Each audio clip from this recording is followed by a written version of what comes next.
Alright, we're back with more wireless earbuds. Today we're checking out the, what is this? The SoundPEATS Air Pro 3s. You might have come from my SoundPEATS Air 3 Deluxe video. In which case, those of you with very keen eyes may be wondering, is that the same shirt? Wrong. I have several copies of the exact same shirt because I'm a lazy person and I'm all about convenience. So, you know, I have a lot of these. But that being said, we'll be reviewing the Air 3 Pros today. So let's talk about it. Now, as per usual, there's some disclaimers. This was sent out to me for review, but this won't affect my review in any way, shape, or form. Everything you're gonna hear here is gonna be my own personal opinion.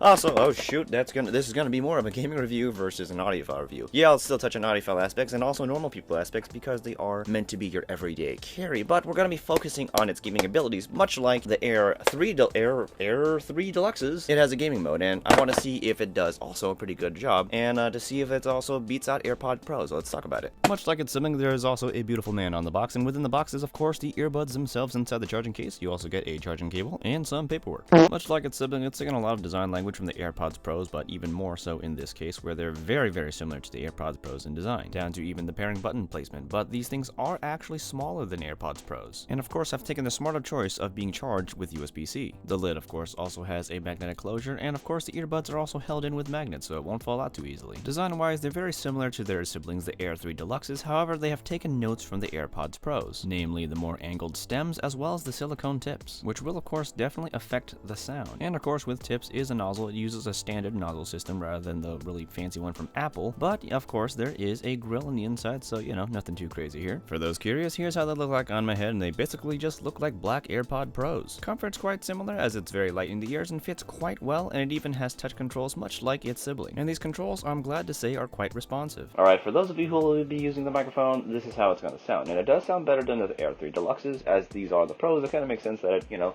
these things should sound better. And honestly, for what you're getting, it's pretty okay. I wouldn't really like use them for more gaming communication unless I really had to, and even then, sometimes that can be kind of finicky unless you're like on mobile or something like that. Let's see how it does with like some background noise going on in the background to see if it filters out those sounds versus like picking up those sounds over my voice. So, you know, for the most part, I think it does a pretty okay job, but you still kind of do hear the background a little more than I would have liked, but overall you still hear my voice fairly clearly, so that's pretty good. So all things considered, it's pretty okay. Now, to get things started, some of you guys may be wondering, are these things out to slay the AirPods Pros? And the answer is no. It's actually designed to undercut them. If you can't afford AirPods Pros, you can get these. Are they as good as the AirPods Pros? In a lot of ways, no. But in some ways, they're better. So, you know, there's ups and downs. Like sound quality, I do think the AirPods Pros are better because they are, you know, they're made by Apple and they're significantly more expensive for a reason. These things run for $60, which is $10 more than their baby brother, or I guess older brother in some ways, because it is a little bit bigger, the Air 3 Deluxe. So the question people would be wondering is, should you get these over these? Because the Air 3 Pros are $60, the Air 3 Deluxes are $50. Now, you may wonder what benefits there are, and well, considering that they are designed to compete against the AirPods Pros, they're gonna copy some of the AirPods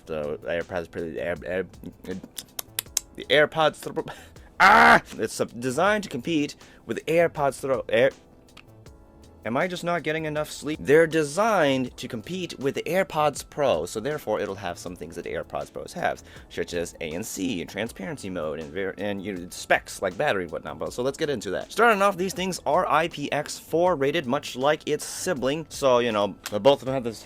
God damn it! I'm just very clumsy today. But both of these things are IPX4 water resistant, so you can like work out in them. You can get pretty sweaty in them. Just don't go swimming in them, or don't go in like super heavy rain, because IPX4 will only get you so far, and that's mostly in the gym. Unlike its little sibling here, these things have silicone ear tips, and that means they won't fall out your ears as easily if you're doing workouts that are more rigorous with more jerky movements and whatnot, unlike its little brother here. So that's already like a pretty big step up if you're into working out. The battery life of these guys is also a little bit better than the little brothers, and it's kind of similar but slightly better than the AirPods Pros, in which case you get 6 hours of battery for the earbuds, which you can also, like the AirPods Pros, use individually, one at at a time, where when you want to, like, just use a single one, runs out of batteries, you can switch to the other, and it'll switch seamlessly, which is pretty great. Now, in the case that you do run out of batteries, you do get an extra 18 hours of battery life with the case, giving you a total of a 24-hour battery time, with the earbuds and the case combined. Strangely, despite being like a pro product and being designed to compete with the AirPods Pros, there is something that it didn't get from the AirPods Pros, which is, wireless charging. I would have definitely liked to see that in this, but for $10 more than like its little brother here, you're not going to get wireless charging. You're still going to have to be wired, and at least it is using USB-C, so that's still good. Charging speed is just okay. It's not like super fast. Now for the really big thing some people are wondering, is the ANC on here as good as the AirPod Pros? The answer is no. These things are significantly better than these. The AirPods Pros just have better ANC. When it comes to the Air 3 Pros, their ANC is not the greatest in the world. It'll like take away like lower frequency humming noises at best, but you'll still hear things at a higher range. So like things from like mid to like upper range kind of sounds are definitely going to come through a little bit easier than those lower range sounds, and even then it's just okay at like doing it. So at best it's like convenient if like you have air conditioning on, or maybe you're going through a subway. It'll help take away some of those sounds. Now another feature it has is the transparency mode, which is it's hard to tell if it's there, but I can sense that it is kind of working, but it's not great. It isn't too much better than when it's not using any of the modes and just being a standard earbud without the ANC or transparency mode on. Like, it barely works, if that makes sense. But on the bright side, very few people actually use transparency mode until you're like someone like me who used transparency mode on the AirPods Pros, in which case they were fantastic and did a great job. But I'm not expecting a whole lot, considering that these are like over $200 and Air 3 Pros are only $60. So all things considered, at least we get like something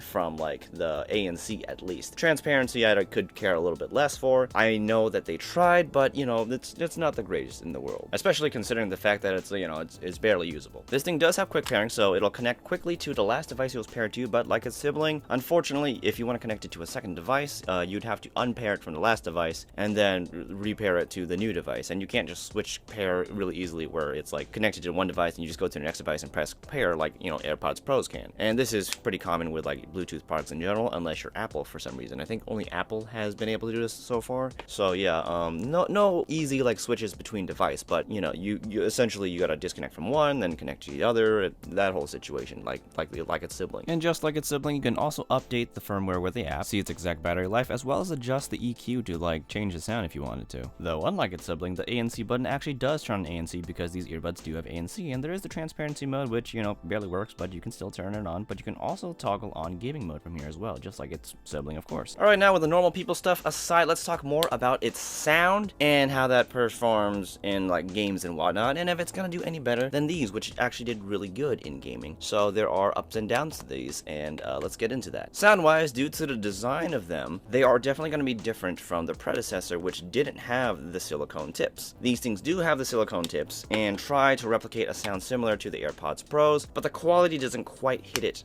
quite the same. The AirPods Pros do have a much higher level of sound quality than the Air 3 Pros, but that's also because they're significantly more expensive. So like, for $60, I'd say it still did a pretty okay job. The sound signature of these guys is definitely more warm leaning, kind of like the AirPods Pros, but I think they are more warm leaning than the AirPods Pros. So it'll have like more boosted bass, more boosted highs, and a slight recession in the mid section. And due to the fact that it does use silicone tips, it looks like SoundPEATS didn't like think that they had to like overemphasize things too much to make up for the fact that like, when you don't have the ear tips on, you lose some of the bass. So like with those kind of designs, if you've seen the video before and me explaining it, when there aren't silicone tips, sometimes there is some trouble with the bass region due to like the sealing of your ear and whatnot, so they boost a lot of things in here. With these, they didn't find the need to do that. However, this did like create some design changes, like there are smaller drivers on these, so they don't quite get as loud as the Air 3 Deluxes. The Air 3 Deluxes and the Air 3 Pros, when you put them both at the same volume level, it's pretty clear that the Air 3 Deluxes are louder. With the Air 3 Pros, I did notice me like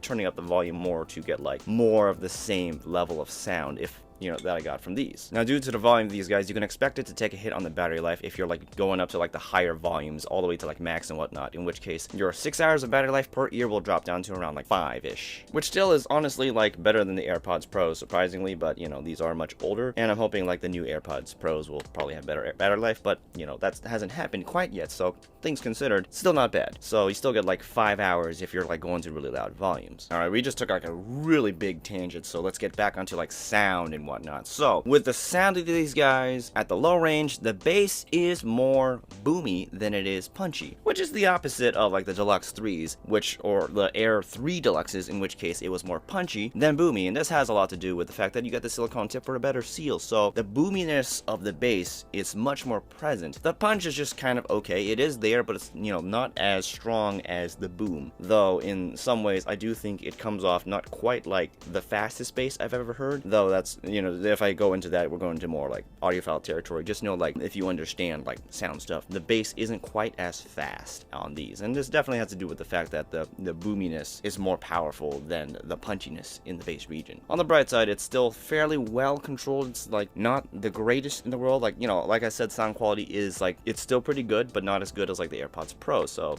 I do think the sound quality though is better than the Air 3 Deluxes because of what you can get out of something with silicone tips because of the better seal. So overall, I do think that the bass is really nice. It's got a nice overall smooth sound, not just the bass but the whole sound range. So still pretty good job, though if you are a bass head, I think you guys would probably demand a little bit more bass, but considering the bass you're getting out of these, I think it would be quite adequate for those who are like super bass heads, like at the minimum level of what a bass head would ask for. Now moving on to the mid-range, it does seem a little bit recessed, especially when you get to like the middle mid section. There is a bit of loss of like detail, especially if you compare it to like say the Air 3 Deluxes, which has a fairly present mid and higher range. So the mid-range on these is just okay. It is more like recessed, and it comes off I'd say like more natural in terms of its sound. It's definitely smoother and it's more calming, so it's like an easy listening kind of sound, though vocals, depending on like the range, I think male vocals could have been a little better sounding due to the fact that there's that that recession there, but higher voices still did a pretty good job as we get to like the upper mid and higher range, where the details slowly start to return, but still are kind of like on the smooth, more natural kind of sound, where there's not like a crazy amount of detail, but still detailed enough to sound good. So overall, you get a more musical kind of like sound from the mid and the higher range. The higher range itself, also like its sibling, it doesn't go super high, it does roll off to stay comfortable, so it never gets harsh. But on the bright side, it never gets like shouty, which the Sound 3s, the Air 3 Deluxes can get at higher volumes. With the Air 3 Pros, even at higher volumes, I've never found like the highs to be shouty or harsh, so that's good, giving you an overall very nice, easy listening, smooth sound that's just a good listen. It's a very good, comfortable listening set. The soundstage and imaging is just okay on these guys. It was not nearly as big as on the Air 3 Deluxes. These things had a really big soundstage for an IEM or for earbuds in general. These things have about an average size like soundstage. It wasn't like super big, it was just kind of like, it's like small in terms of like soundstage sizes, but for like earbuds and IEMs, it's just okay. It's about average. It's not too big, not too small. When it comes to the size, there is of course more width than there is depth. Height was actually pretty good, it's pretty present, but like I said, it's not quite as good as on the Air 3 Deluxes. Like, this also did affect like imaging, of course. Like, imaging on these guys is pretty okay, it's pretty average as well, but due to the more constrained stage and like how the sound is presented, I would say it just kind of average in terms of like its precision. It was like good for music for sure, but in games it was like a slightly different story. Gaming wise, I can't say that I really had like much of a problem using them for like competitive shooters, but I did find that they weren't quite as good as the Air 3 Deluxes. The Air 3 Pros, they still did an okay job in competitive shooter games where you like have a good idea of where people are in generally, but it just wasn't quite as accurate and like quite as good at like warning you of sounds as on the Air 3 Deluxes, and this has a lot to do with the sound stage, the sound like profile and whatnot, giving you like the less detail in the mid and higher ranges compared to its sibling. But with its sibling not in the picture, it just does still does a pretty okay job, and you can still use them for these types of gaming situations. Like I wouldn't really use them for like competitive stuff too much unless I'm playing them more casually. Like I'm playing competitive games in a more casual way, not a problem, but if I'm really going for like ranked, I probably would use something else. In fact, I actually wouldn't mind using its like little sibling here for that, surprisingly. Though if I was actually doing competitive, I would still just kind of go wired, but if I had to, well, you know, I was forced into a box to pick either of these two, these things would do a better job than these in a competitive shooter game. Now, I should note, this is with gaming mode on, where the latency is lowered, and it does a surprisingly good job. Like I said in my last video with SoundPEATS, they give you lower latency when you turn on gaming mode, and it doesn't affect the sound quality unlike many other earbuds and headphones when you turn on gaming mode, which is great. I get the same quality of sound that I'm getting when I'm listening to music for when I'm playing games, so I don't lose out on sound quality just to have a lower latency. But however, much like its sibling, you do lose a little bit of battery life, so you know, when I was using it until like its death, it still lasted surprisingly 5 hours-ish, like almost 5 hours. I got like 4 hours and 40 something minutes out of these guys, though this also depends on your volume. Mine was like just a bit above medium, somewhere between medium and high maximum volume, so that, you know, your mileage will vary depending on like how loud you're listening to these guys with gaming mode on. Now moving on to non-competitive games, that's where these things do shine a little bit better than their sibling, because while their sibling did have a larger sound stage and made the world feel big and gave you a good sense of like spacing and airiness, these things just gave more body to the sound due to the sound profile giving you that bass. So when things had a low bass note happening, it was definitely a good oomph to the sound. There was a good amount of body to it. But even then, I still think they did like above average. It was just okay, it wasn't perfect, but it still was pretty enjoyable for like less competitive games where there was more worldly experience. I just wish the soundstage was like a little bit bigger for those types of things. Like if I had the soundstage size from the Air 3 Deluxes and the same sound from the Air 3 Pros, I think we got a good combination here. But then that's like a whole weird engineering problem, because you're getting that sound stage because of the design on the Air 3 Deluxes versus on the Air 3 Pros. One of them's missing. Where'd it go? There it is. What was I talking about? Right, sound engineering. So due to that, you know, there are limits and whatnot, but all things said, these things, the Air 3 Pros, do a pretty good job in non-competitive games and just an okay job in shooter games. So, you know, ups and downs are there for you. So for those who are wondering if you should pay the extra $10 to get these versus these, as in the Air 3, you know, Pros versus the Air 3 Deluxes, it really depends on what you're valuing, because the Air 3 Deluxes, I think, are better for competitive shooters and whatnot due to the sound profile. But if you don't like that kind of sound profile, where the bass isn't quite as, like, you know, present and there with like its boominess in terms of punchiness, and where there's more of a mid-focus and a high focus, versus on these, the Air 3 Pros, where there's like a more kind of like a warmish kind of sound, like they took the balance and kind of like boosted the low and high range a little bit to give that typical warm sound. You're more into that, then, you know, these will do a little bit better. You also do get ANC on these guys, but it's a very weak ANC, so if that matters to you just a little bit, maybe like you're doing a commute on the subway, then maybe these things are kind of worth it. Honestly, when it comes to that extra $10, you're paying more like for the battery life and for the sound quality, because overall sound quality, I think, is a bit better on these guys, because while you are presented the details a little bit more forwardly on the Air 3 Deluxes, while those details are more kind of like there and present in your face due to like the sound profile, they weren't quite as clean as on the sound, you know, the Air 3 Pros. I'm having so much trouble trying to say all these names, but the Air 3 Pros did have like a better presentation of the sound. It just sounded better, but it wasn't quite as forward due to, like, you know, the sound signature of them. Like, this isn't like an apples to oranges comparison. It's more like an apples to pears kind of like comparison, where there's some similarities here and there, but there are some stark differences, and those differences are what are going to essentially like make your decision. Can you wear things that don't have your silicone tips? Can you wear things with silicone tips? Do you prefer a sound with like less bass and more mids and highs, or do you prefer your more typical sound of more bass and like a slightly recessed mids and the highs? You know, that's usually what's gonna like make your decision. And, you know, do you prefer competitive gaming or do you prefer non-competitive gaming? But at the same time, they can still do the other gaming. It just depends on where you sit on the seesaw at this point. So with that being said, do I recommend these guys? Yes. Do I recommend these guys over these guys? Depends. I just gave you the reasons. So, you know, I can't tell you what to get. It really depends on your preferences. But for me, I would probably get the Pros, just because I like having more battery life. That's just me. And I just kind of prefer this sound a little bit more. But there are some times, I guess, where I can probably prefer these more, especially when it it comes to more competitive games. But with that being said, that's pretty much all I have for today. So if you do want to purchase the Air 3 Pros, and might as well if you want to purchase the Air 3 Deluxes, I'll have links in the description in case you want to purchase them. They do give me a slight kickback to help, and this channel exists essentially. So yeah, that's links in the description right there. Another thing way to support the channel, if you like my video, in case this video did help you the idea, in case this video did help you out with your buying decision at all, and also if you want to see what I'm posting next, and if I'm posting next, you can subscribe to the channel, hit the notification bell so you know when it's happening. And that's pretty much all I have. I need to eat, I need to drink some water, I need to sleep, I need so many things. I'm trying to do as much as I can in a short amount of time, and it's all for you guys. So with that being said, see you guys next time.